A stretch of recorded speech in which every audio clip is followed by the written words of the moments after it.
We are back and ready to go with our penultimate round of Swiss, or at least the Swiss portion of this tournament. I'm back as Raven, of course, with Lorinda. We're going 2 for 2 in terms of rounds, or at least kicking off rounds, as obviously Falk and Sol were casting a little bit before. But we've got another match for you guys. It's going to be our focused feature match for round number 8, and it's going to be DeadDraw versus Pain. And DeadDraw is definitely a player that we know a lot about, don't we? Yeah, we're going to be shamelessly unbiased, not biased, whatever, at all in this one. DeadDraw from the UK. We didn't know much about him as little as maybe 18 months ago, to be fair. But he's a player who is regularly at the top of the ladder, and I mean one. And every tournament he goes to or tries to qualify for, he just seems to do really well, especially towards the end of 2018. He really started coming into his own as possibly the second best player in the UK, possibly the first, but Ball Control's got a pretty good grip on that title. He's got something to say about that. Yeah, but he is trying to prove a point and trying to join him in Grandmasters by continuing to win here in Bucharest. Yeah, I mean, the fact that we're even casting him in this round, we normally do try and cast the upper side of the bracket overall for Swiss, but Pain, a player we don't know as much about or have as much experience with, but it's impressive already for me because he's bringing the Aggro Rogue, which got banned, and then he's bringing the Aggro Shaman, but with a Stormbringer in there, which is some spicy tech. Then Aggro Warrior. Falcone's favourite deck. And then Combo Priest, which is effectively the best aggro deck in the game, you could argue. So Pain just bringing a quad aggro lineup, even including Warrior. And an extra reason I like him is he banned out DeadDraw's Control/N'Zoth Warrior, which if anyone ever bans out a Control Warrior, they earn my instant respect no matter what they do with the rest of the day. Yes, the caster's favourite is the Warrior. DeadDraw actually cast with me at Battle Rift as well. Oh, nice. It was decent. It was good fun. He had a lot to offer in terms of being a player who qualified through that system to get there, and then someone's got to get knocked out of groups, right? So day 2 he had a cast. Yeah, nothing wrong with that, is there? It's all right. It's, when you can't play, you cast, right? That's the rule, and that's why we're on this side of the desk, of course. But the players are just getting ready now, looking to go in. And who you like in here? Because DeadDraw has a very standard lineup of the Control. Well, the Control is not super standard, but still it's a very standard deck. But there's mystery cards. But there's the Control Warrior, then there's the Aggro Rogue, which is standard for this tournament, but then there's the Holy Wrath Paladin, and then just the Aggro Shaman or Token Shaman as well. Whereas Pain has gone for this like quad aggro lineup with just this Warrior. I feel like might be the weak spot, because whenever I've seen Aggro Warrior, it's not quite cut the mustard as far as I'm concerned, although maybe Bloodtooth Brave is enough. It's never seemed consistent enough to me.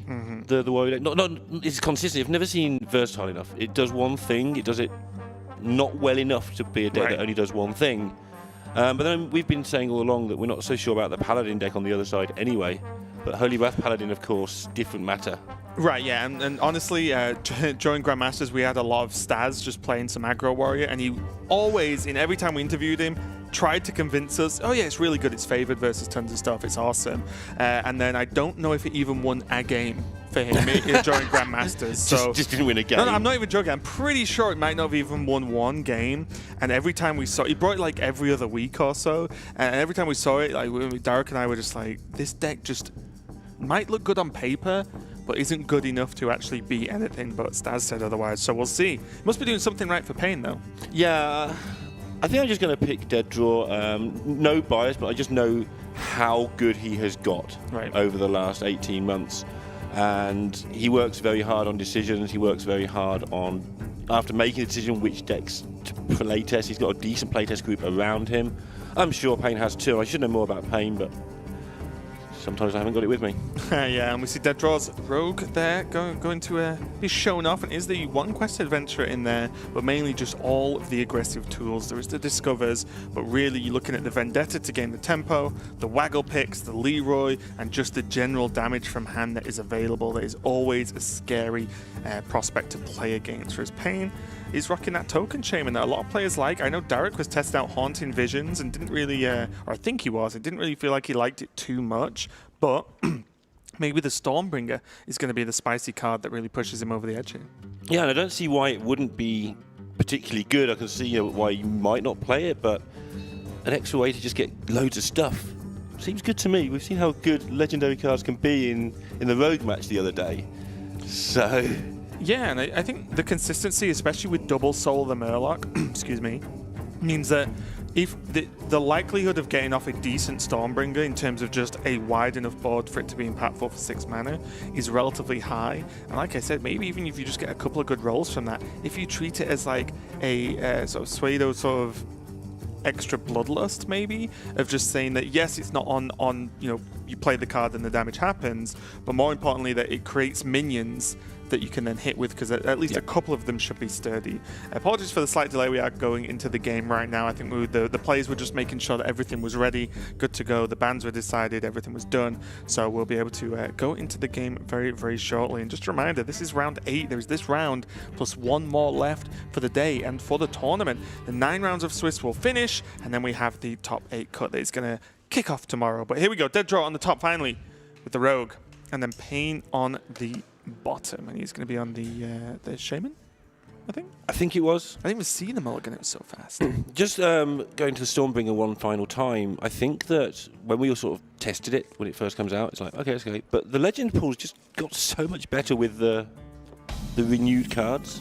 Yeah, I mean, a lot of them. Ragnaros, Sylvanas, things suddenly got a bit better.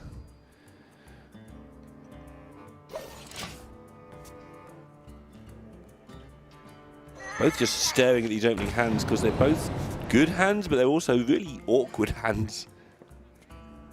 Yeah, pretty interesting for DeadDraw here. He does have the coin miscreant and even double Shadow Step. Means that he has a lot of tools to be able to generate all those lackeys and fight back on this board. And also, even just the Bone Wraith there coming from the Pharaoh Cat means that it's going to be a nice defensive option to face down this Token Shaman. And see what he chooses to do. Obviously, coining out Miscreant is always tempting, but if you don't think you can follow it up particularly strongly, you might just dagger and take your time here. Use the coin for something a little bit later, but he's just going to go at it. I like it because he's against Token Shaman, right? Like, the thing he wants is to be able to just ping away any minion that comes down. Well, like if you had a weapon that did 1 damage, for instance. Right. I mean, just a thought that that's why I was saying it's kind of a close one. Oh, I don't know. The follow-up's always there with Miscreant, right? Because you have the lackeys, so I think it's always good. Especially when you've got double Shadow Step if things don't go the way you wanted. And there, look at that. That's the respect. Yep. Alrighty. Pretty important to note that the Voltaic Burst being played means that there's not anything in hand for Pain that can combo with this Thunderhead that well so far. Not going to be able to anyway because he did overload that turn, but still, just something to bear in mind that he really wants another overload tool to make this Thunderhead really swamp the board, because one thing that Rogue has ever struggled with outside of old Blade Flurry to a certain extent is that it just can't really deal with a wide board that well, especially when the health is very different on the minions. So want to play a Questing Adventure and just make it big here, but you waste so many resources doing it and then it probably just dies. How would you even make it big this turn? Just Shadow Step restart? Cats, yeah. That's a lot of stuff. It's a big Questing Adventure though. You wouldn't do it in the real world because if it gets killed you've just lost all of your cards. But it would be big. It would be.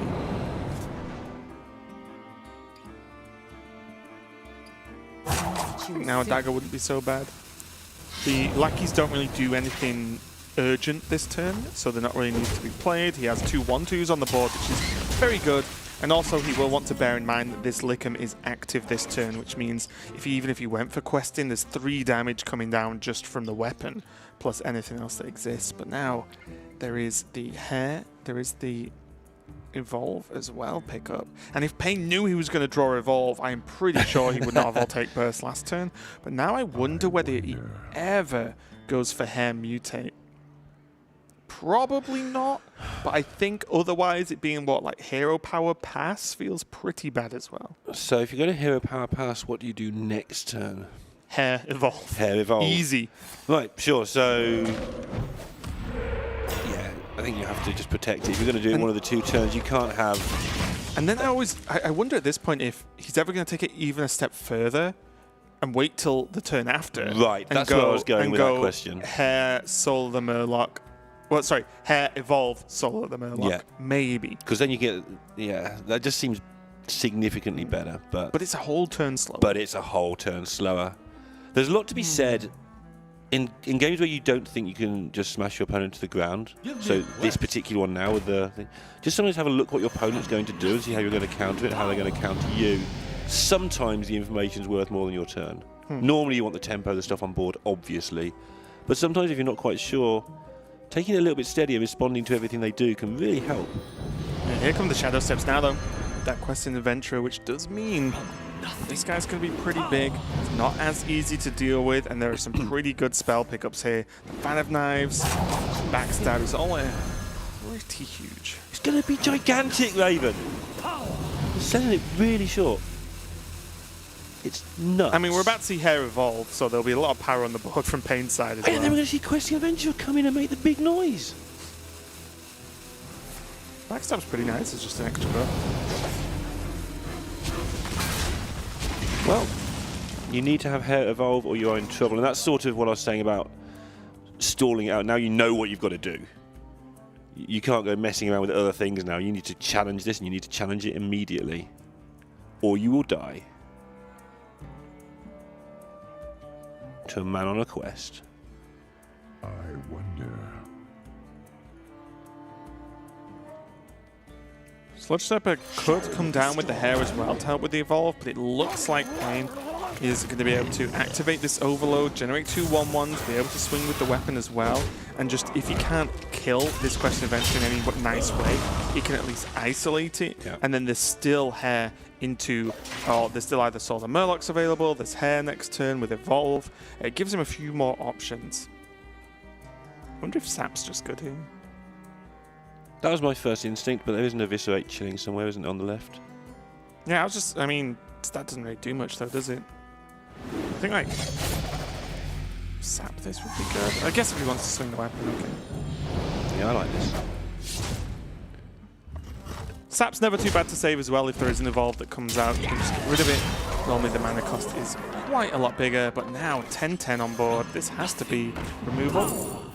And it, okay, technically offers removal, but not the removal he needs. It needed to be Hex or an Earth Shock to be able to get this dealt with pretty quickly. And take the card that's in your deck. That's what they always teach you.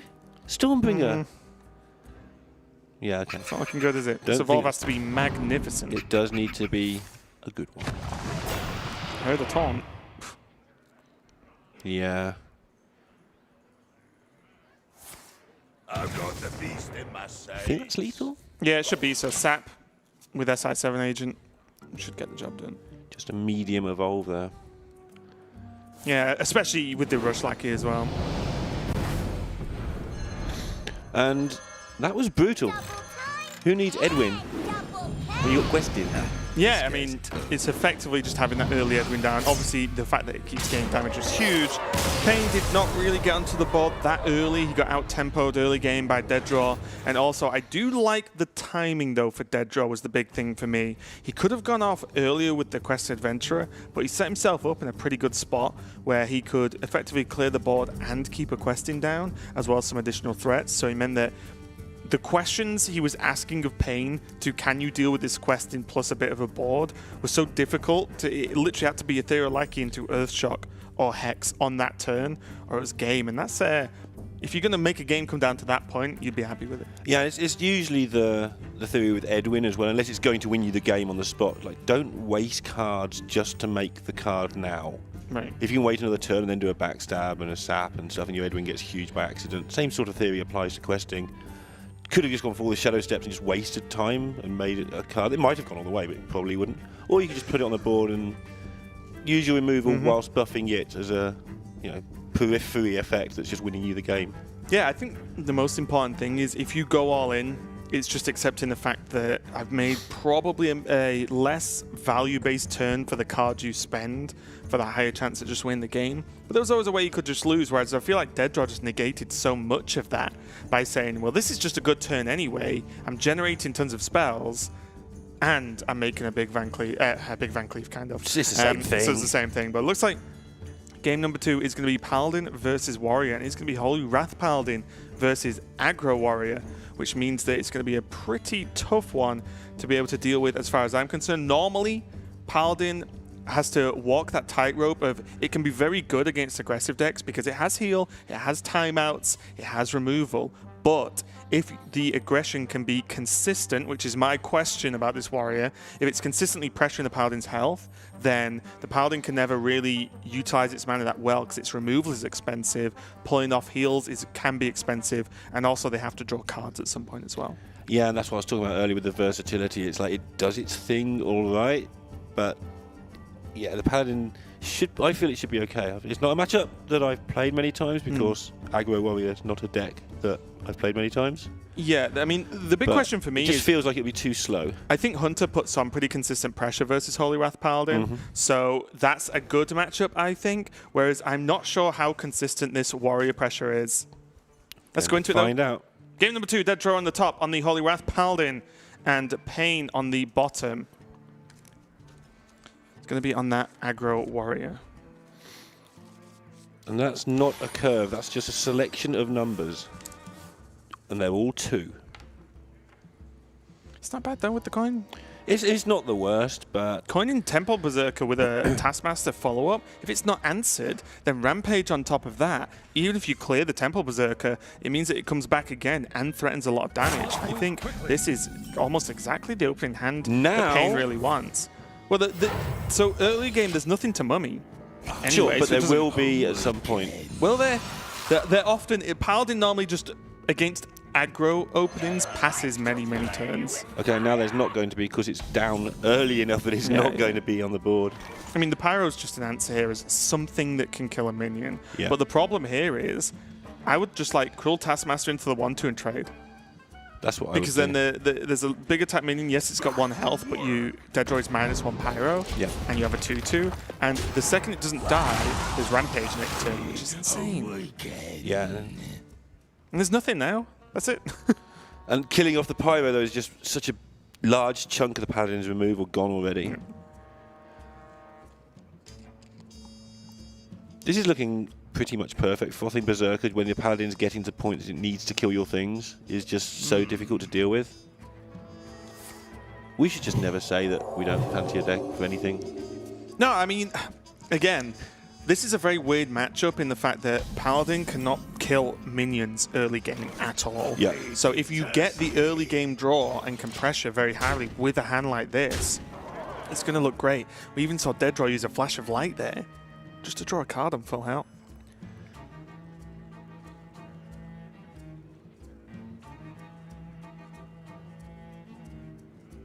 It's where you just take a breath inwards and work out if you've got to... What are you going to do with the first Holy Wrath, is the question. You're not doing it this turn, obviously, but you need to plan now. Are you going to Holy Wrath the Berserker or not? Yeah, Hammer of Wrath, you mean? Oh, No, Holy Wrath so, for next, 5, so you've got to work right. backwards. Right? You've got to work out. If you're Holy Wrathing Berserker, it makes this turn more straightforward. If you're not, it makes it a lot harder. But obviously, if you're Holy Wrath Berserker and it goes wrong next turn, you've just lost the Hearthstone game. It's tough. I think you have to reanalyze after Hammer of Wrath. It's very, very difficult here, and there's more where that came from as well. I think it has to Hammer of Wrath the 3/1 because it just removes the most damage from the board, draws a card, because he can't just play minions. Because I think if he just tries to play out like Novice Engineer Hero Power, then that's just asking for it. I wouldn't even mind a Lens this turn, just to say something big needs to happen. It's not an easy turn, but he has gone for the... I think what he did is he saw this play like we did in like 2 seconds, and then just thought, I just hate this play so much, I need to find something better, and he just couldn't. Yes, of course, one of the new additions to Warrior, the Bloodhoof Brave, might not look that threatening as an aggro card right now, but if it takes any damage, it does get buffed, is able to push even more. And already now, look at this, there is Holy Wrath available, but its likelihood of dealing 4 or more, I think, is relatively low. It almost certainly will not deal 6. It's very low. So it feels like a bit of a whiff. It's like... No, 7 or 8 out of 20, having a quick skim without counting every single card there. But what have you got that's better than a 7 or 8 out of 20 of killing it? If you kill it, you're in an okay spot. I think he has to Lens. I agree with this. Because he needs Shrink Ray, he needs Subdue, he needs Conk, he needs Equality, he needs a spell, or even a timeout just to buy him like another turn, just something right now. But look at his hand. Yeah, he needs combos, you're right, and he wasn't going to get that if he got rid of his one of his And cards. the problem as well is, if he hits a minion, doesn't kill it, it activates Rampage, activates Bloodsworn Mercenary, so it actually can cause more trouble than it saves by trying to kill a minion off. There, that'll do. And that's a product of what he did last turn. Yeah. Unfortunately, the Elven I'd have Archer. lost. Unfortunately, being the Elven Archer being 4 mana is kind of funny here, because if it was 1 mana, it would be sick, because it kills off the mummy. Yeah. That'd make Prismatic Lens a little bit too good. Yeah. Give it the lowest cost of both to both. Yeah. And Definitely not out of the woods yet, though. Wow. Can do this. Can in the rage. Can core crunt. One off lethal. Always core crunts here. Sets up for Leroy, and now it's either timeout, heal with Kangor to just heal out of range here, or just dead. But I think it's just very likely he's going to be dead. I'm writing it. There we go. It's on the paper. It's official.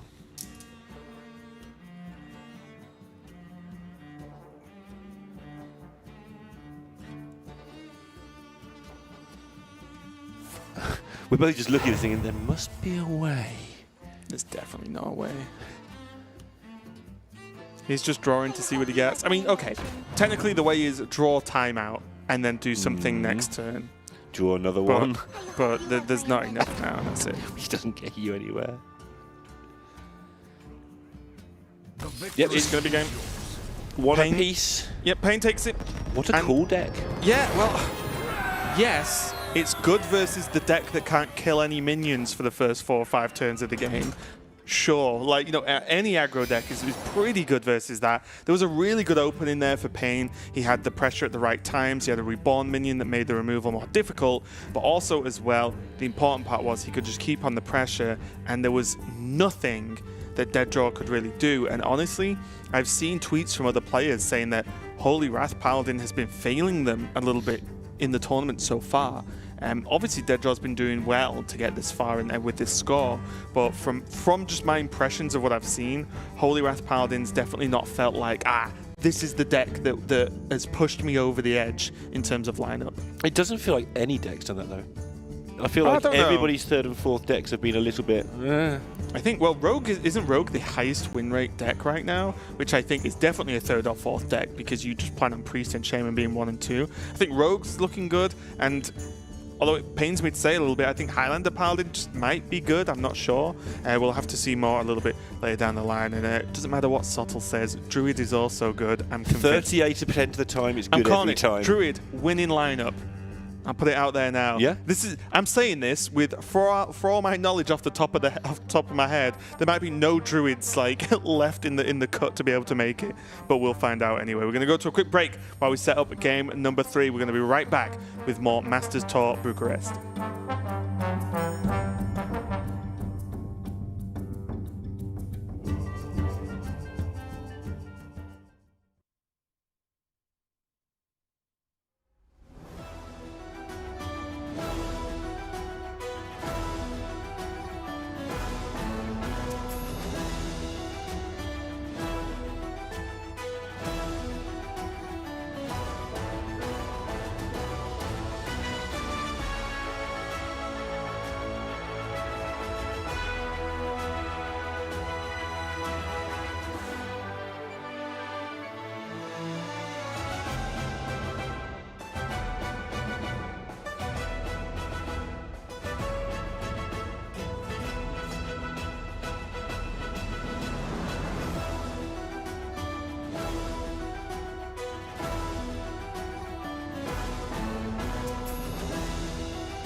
We are back and going to be getting into game number 3 between DeadDraw and Pain, and currently it's 1-1. The players still have everything to play for as we are striding towards the end of the Swiss portion of this tournament. We're in round 8 right now, with round 9 coming up after, but once that is done, we decide who's making it to top 8. Story checks out. It's pretty close to the end indeed, and one of these is going to be in a lot of trouble after this. 7-2 does give you a chance, but I think you're going to be in a bit of a pool of players to just have to pick 1 or 2 out of. Your tiebreakers should be good if you're 6-1, depending where you lost your 1. But I don't think there's going to be many get through on 7-2. I haven't done the famous Swiss triangle. But yeah, I mean, very roughly speaking, in the top cut, there's like 1 or 2. That's how like it feels. Very roughly speaking. Obviously, the scores of the players can always, change that and everything, and mix it up just a little bit. But there's generally a couple of 7-2s, and the rest are, 8-1 or 9-0s and better. 9-0s. I wonder if Orange will manage that.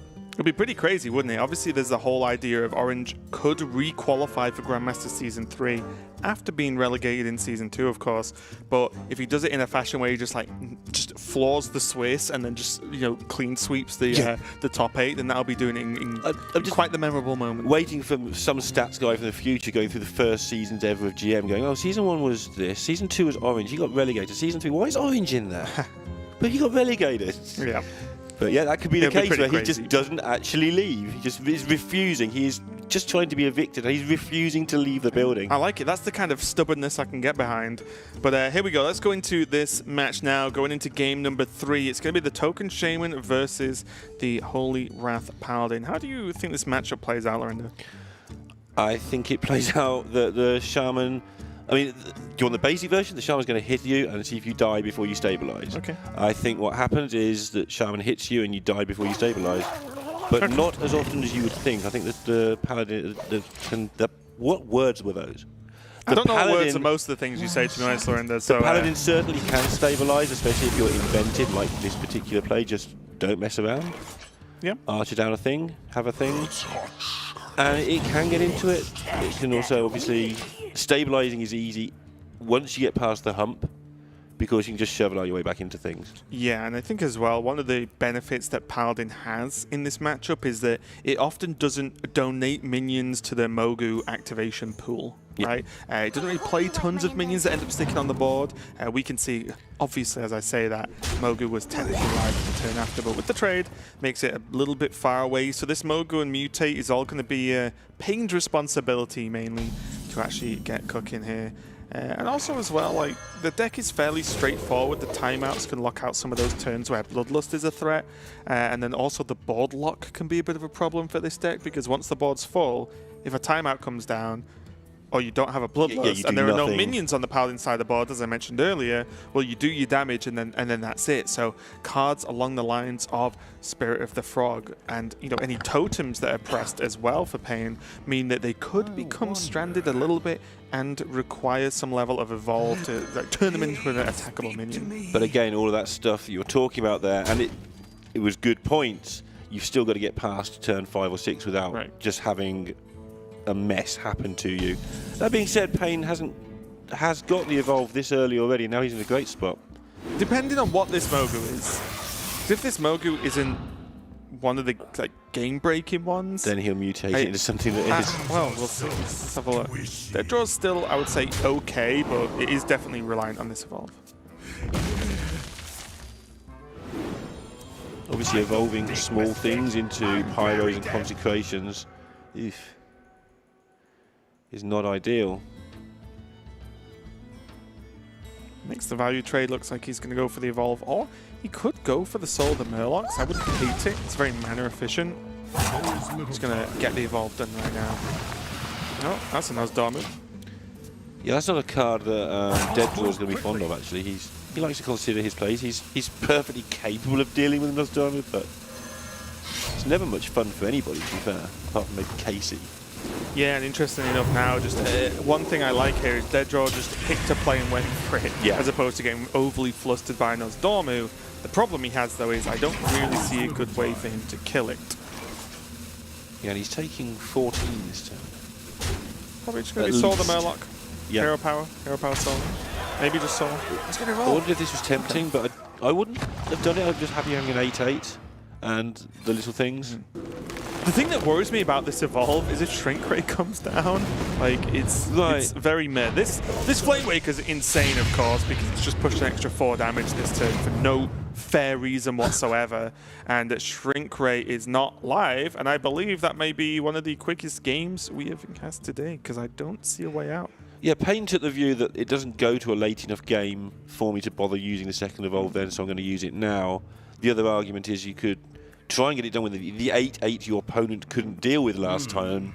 And if it all goes wrong, do it all again. And also, because of the coin last turn with the Nozdormu, there could have been coin into shrink rate anyway. So I guess there's the argument that, well, if they had shrink rate, then they would have done it on the Nozdormu turn. And if they don't, then this will stick. I just wondered if the evolve was correct enough of the time, right? If you play that scenario out, 20, 50, 100 times, whether evolve was good enough every time, and that is insane. Coin, cheap shrink ray. The problem is, oh no, he can kill. That is huge. The fact he has the weapon to kill the Flame Waker is huge because he would have lost anyway. Lickham overloads. That's what, 4, 5, 6, 7. That's just lethal. Yep. Payne has the last laugh and a shake of the head from DeadDraw as Payne goes up to a very simple 2-on-1 lead so far. And again, this is the problem and is the issue with the difference between Shield Conquest, where best of 3, and regular Conquest best of 5. There is no deck you can just not play, like, oh, my deck doesn't go well against this lineup, I'm just not going to play it and it'll be fine. This Holy Wrath Paladin has to get a win, and it's against like a quad aggro lineup. This could just be where DeadDraw and maybe other Holy Wrath Paladin players fall over. Yeah, and it's something I always liked about the format. It's also something that some people don't like about the format. Right. The fact that there's nowhere to hide. You can't just turn up with your good deck that you are good at and destroy the field, which is definitely an appealing thing to watch sometimes. You just watch somebody pilot a deck great all day and win the field, get through it. But I just like to watch somebody struggle all day long with their 4th best deck to try and eke out some wins. Best 5 Conquest is like just playing hide and seek in an empty room. It's just not going to go well, is it? You're not going to buy any time. There's no get out of jail free card or anything else. I'm just mixing games now. You just have to, whatever you've submitted has to go the distance, and especially in Swiss when there's so many rounds, it's got 9 in total. You could be against someone who's brought quad aggro, you can play against someone who's decided to bring quad control, there can be a mix. So really, if there is a weakness and you maybe misjudge the meta, then you get punished every time. Yeah. The only way you can argue like DeadDraw's fine is that, well, this is just one match. If he runs up against one quad aggro player out of 9, well, he can go 8-1 potentially, and then that'll be enough to see him through, which is fine. So although this looks like DeadDraw's getting dumpstered with his Holy Wrath Paladin, which is true, it just means that this is just one match of 9. So if he wins all the rest, one loss doesn't overly matter. Yeah, 7-2 would give him a decent chance. Right. And you don't know, maybe his other loss was also the same sort of thing. But it's meta calls. It's always meta calls. Whatever format of anything you have ever, you've still got to be able to judge what your peers are going to do, at least approximately. Yeah, and your eyes did not deceive you there if you saw the Mulligan. Payne is bringing combo Priest, but with the spicy of Tex. I know Sottle was a huge fan in the green room when he learned of this, but Vol'jin in the Priest deck, and doesn't look like the best choice on the surface. And when you dig deeper, it's probably still not the best choice at all. But the one thing I will say is it makes it could make your opponent in the mirror exactly play weird, because they can't just spam Divine Spirits and wait if you have a Vol'jin in your deck. Correct. I remember somebody saying something very similar to that in the green room. I'm sorry, Lorinda, that we can both have the same insights to a game we're meant to be good at, or at least supposedly good at. Yeah. No, but you sort of Lorinda, pass it over to me to say something. What?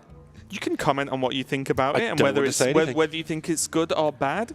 I think Let's go casting 101. I think that when it's one card out of 120, and it could have a major impact in just one game. You've already said how important every single game is in this.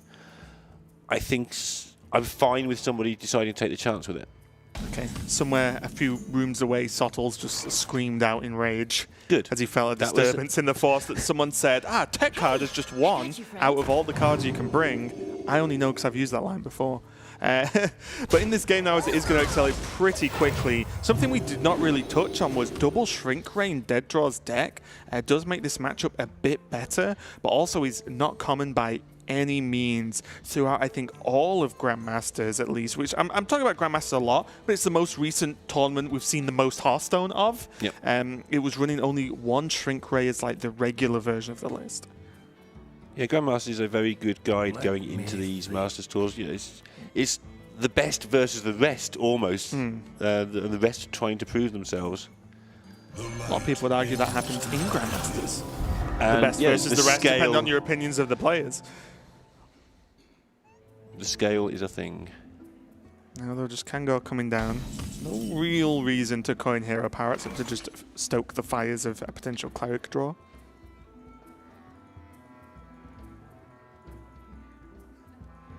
Vol'jin doesn't look very good, does it? Not at this second in time, but I mean, it looks even know. worse when you can't actually physically play it. But Vol'jin's pretty bad against a deck that doesn't really play minions. Yeah. One thing that could happen here, and I wonder how good it would actually be, is just double trade to negate the heal factor of Kangor, and then just circle. I guess heal probably is fine. You just heal and leave the 1/1 up. I do always find, I mean, obviously there's Shrink Rays hanging around and Consecrations, but I do always find early Kangors before you've taken damage against decks that are trying to hurt you a decision you have to consider.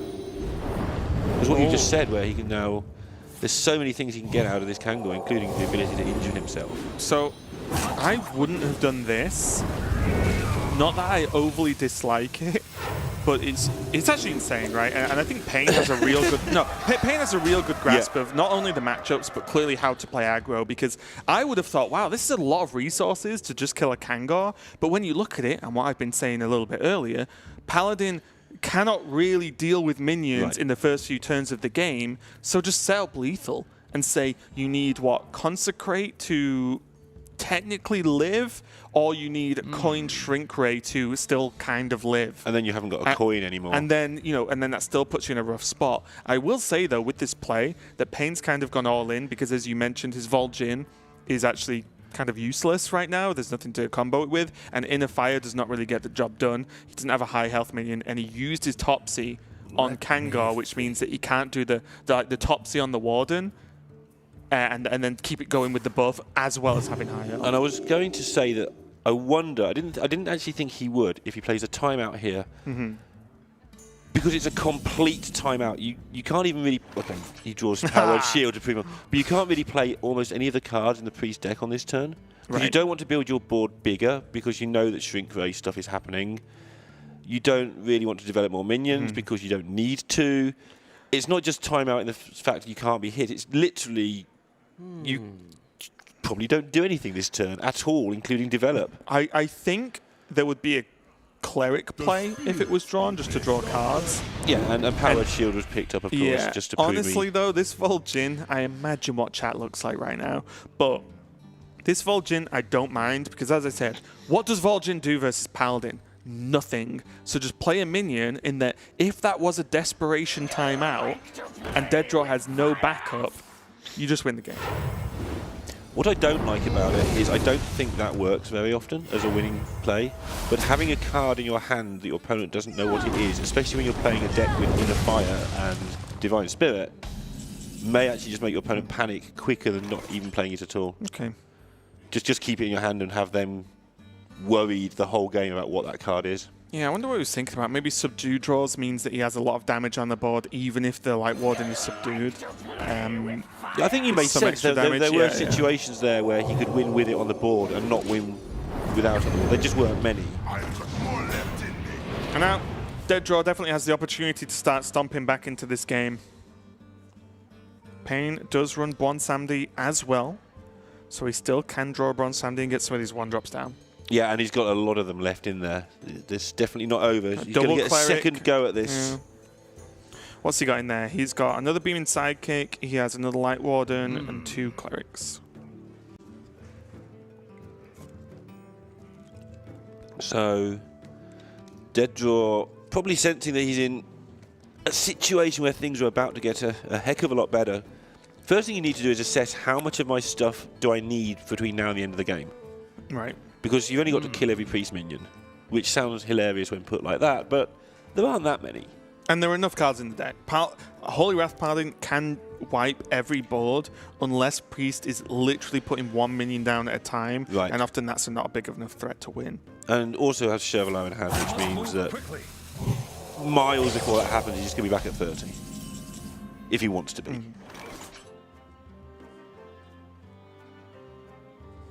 But as it happens, this hand is just currently completely out of stuff. We know how quickly it changes a powered shield and a cleric and a circle and stuff, but This is one of the benefits of DeadDraw running this double shrink ray, though. It means that he can be a little bit more free, a little bit more loose with one of them, and that was not the best shrink ray in the world by any means, but he has a second one, so if a big board hits, appears in front of him, he can just negate it completely. It's probably going to be used for a card draw, I think. yep.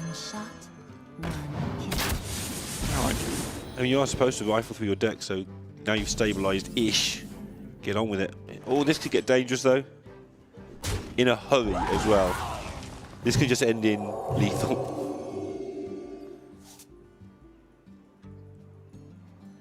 Oof. Payne deciding he can't wait. Just going to start pushing 5. Yeah, I think he's right as well.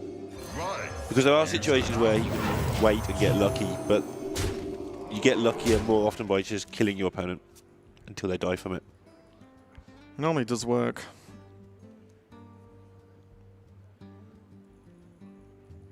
And DeadDraw still, he's fine, but he's still scrambling to make sure he doesn't waste too much stuff just in case there's one final pusher coming up later. I think DeadDraw's I think really he's good. okay now. Yeah. I think DeadDraw has to actually do something really bad. I mean, when we can see his hand and where we're sat and it's easy, it's fine. But he's, in his mind, he is, okay, what is the thing I mustn't do? That's what I meant by that. And apparently all the cards are being played on top of each other. Yeah, I think this is a spectator bug. So we'll see if we can get that fixed, because I don't think he has the ability to just hover a Novice Engineer for a while. There we go. So he did just play out the Novice Engineer and the Thanos. There was a draw of another Tolvin. But nothing too crazy. And the issue now, and this is why I do understand Payne kind of just going a bit more all in with this Inner Fire earlier on, is because if you wait and wait and wait, well, Paladin's 30 cards beat your 30. Yeah. And it draws them quicker than you do. If they're drawn at roughly the same pace, but if Paladin has just drawn their deck out, the game becomes very straightforward. And outside of exactly getting there with, one Sandy into Circle of Healing with a lot of draws, it's going to be good. Imagine it's going to be conceded pretty quick unless this is exactly one Sandy. Yeah, worth one look. And even then, it's probably not enough. It would help a bit. You have best. And you're right, and it is 2 games apiece in this round 8 clash. The winner of this one's every likelihood of getting to the top 8, and the loser's got a lot of work to do. Yeah, going to be going to 7-1 for the winner, which is looking pretty good. DeadDraw finally getting a win with that Holy Wrath Paladin, which I think was very important, because I do believe he has... Shaman. What does he have left? It's the Shaman, isn't it? Yeah. Which is the aggro Shaman, so should be okay, I think. It should be fine. Well, I think... So, honestly, one of the reasons this Token Shaman's so good is that it can actually fight versus Priest. The Lightning Bolt and Lickham is just the cards that are mulliganed for. But before we get into that, we're going to give the players just a couple of minutes to get ready. So we are going to go to a break while we set up the next game. It's going to be game number 5 here, the final game of the series. Looking forward to it. We'll be right back.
We are back with coming at you with the conclusion of DeadDraw versus Pain, and this has been a bit of a close matchup. The Holy Wrath Paladin did struggle as far as I'm concerned, kind of got away with it for the Priest there, or versus the Priest, but it does mean that it is going to be the Token Shaman versus the Priest left for these two players, and honestly, suddenly, with that Holy Wrath Paladin getting a win, the favoritism has flipped as far as I'm concerned, and DeadDraw is looking pretty good. Yeah, it's the way with Conquest you find the deck that you've got to scrape with, as we discussed earlier, and then if you get that one winning, it is just the exact opposite thing. Now you've got your free roll, your easy games.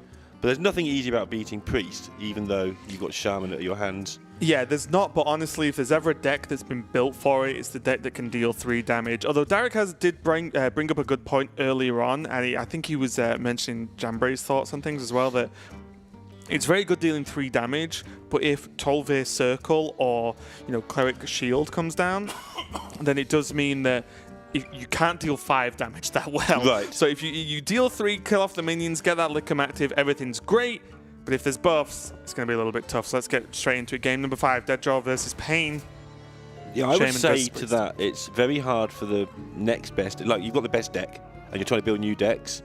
Who's going to build a deck that loses to the best? Right. The next new deck is going to be able to beat the old best deck, or it wouldn't even be developed. Right. Right now, though, speaking of overpowered turns, which we weren't, but we are now, this is an insane opening for Pain. But Yes. DeadDraw also has a very good opening. Zap, Lickum, he has the Mogu and the Mutate. Now he has the Voltaic Burst. So I think for me, apart from a Lightning Bolt, both players have a very strong opening. But I think when that happens, the Priest just about takes it. Yeah, it depends on... It's not just a case of good versus good, it's a case of the interactions concerned, and these things are going to stay on the board, which means the Priest is in a great spot, is the short version. Right. Because they have an ability that just makes their minions unhurt. Also known as healing, for those of us that are not boomers. Yeah. It's one of the newer phrases. Healing powers. But here we have a Lickum. Going to come down, and I think DeadDraw just uses that and just passes and sets up a turn next turn with Voltaic Burst, Zap, and the Lickum Swing. And what that means is that he avoids the what did you say? No, I'm just not damage, making not notes. healing, something. Ignoring you. Not hurt, was it? Unhurt. Yeah, unhurt, that was it. It's so a new, he it's a new avoids, ability. Oh yeah, he avoids the unhurt, the new keyword coming in 2020 for Hearthstone. One that I will not be familiar with. They should let me loose on words, it'd be great. They already do, they give you a mic. Oh yeah, that's a good point. And this is what you were talking about, really. The huge amount of stats that the Shaman's going to have to get through to even deliver some damage. It's fine if you do get some sort of evolve-y start, but even then you've got to get through a 2/6. There's not many minions do that really trivially whilst dodging inner fires and divine spirits as they go. The problem is as well, it might just be a little bit too late, because now because of the second Tolve, he could get through a 2/6 this turn, but he can't get through the 2/3 as well, which means he still can't get to the Cleric. Right. And if you can't get through the 2/3, then there's a heal target for the Cleric, which means that, again, things might just continue to snowball in the following turns. And even a Divine Spirit, there's no good answer to a Divine Spirit on a minion. Yeah, DeadDraw's struggling to find a play. Like, I know he uses the rope quite a lot, but he's not even moved anything here. He's still trying to find a play I honestly to make. wonder if the play's Totem, Spell Damage, Zap the 1/3. Oh! Huh.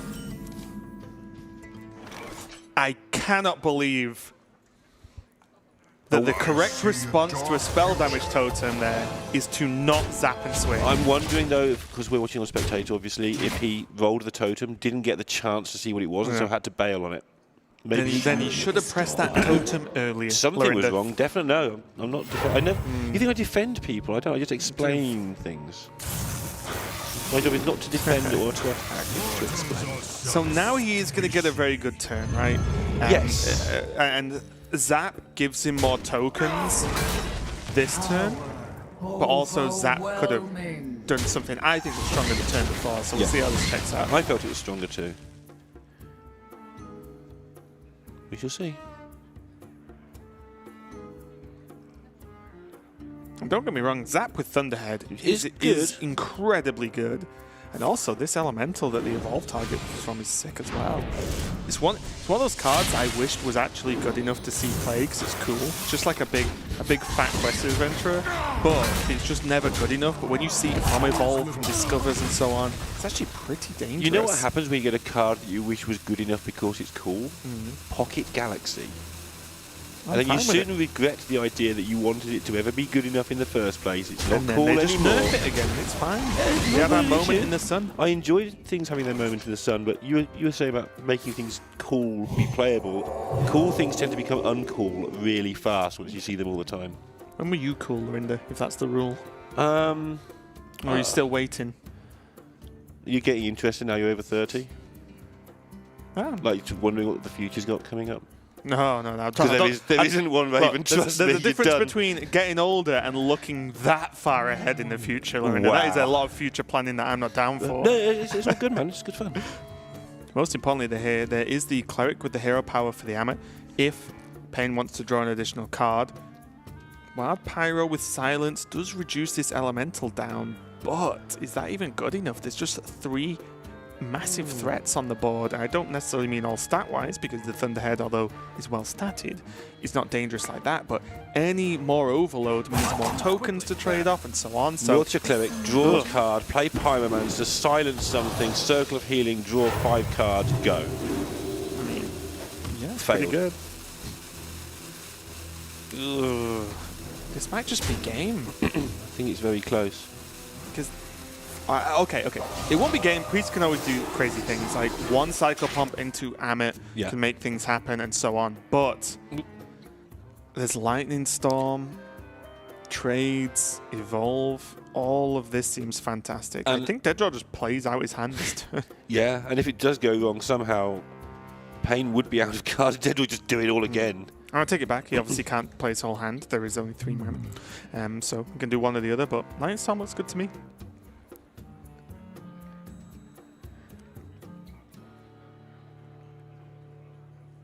He's trying to play it 3 times. That'll do like lots of damage. Just clear the board. It's got Echo. Imagine that. That'd be a great card. An overload It would card. overload, yeah. For echoes.